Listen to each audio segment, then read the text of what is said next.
Welcome to Sweet Life Beat Life. We hope this video helps. In this video, I will explain how to connect your Logitech Superlight mouse. First, find the small Lightspeed USB receiver and the USB-A to USB-C charging cable with its extension adapter. Plug the receiver into the extension adapter, then connect the adapter's USB-A end into an available USB port on your computer. Finally, slide the power switch on the bottom of your mouse to the on position. Your mouse should now be ready to use wirelessly.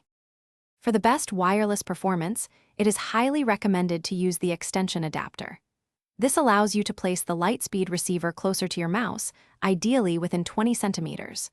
Also, ensure the receiver is at least 2 meters away from other 4 GHz wireless devices, like Wi-Fi routers, to prevent interference. This setup guarantees a stable and responsive connection for optimal gaming. The Logitech Superlight mouse offers impressive battery longevity, providing up to 95 hours of continuous motion on a single charge.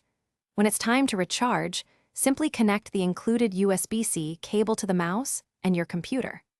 A full charge from 0% typically takes about 90 minutes. You can continue using your mouse in wired mode even while it is charging, ensuring uninterrupted gameplay.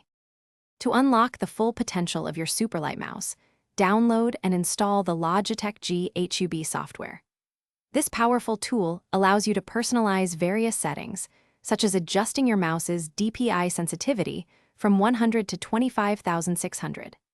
You can also customize the polling rate, assign specific functions or macros to its 5 buttons, and create unique profiles tailored for different games or applications, enhancing your overall experience. Thanks for watching. Consider subscribing if we helped you.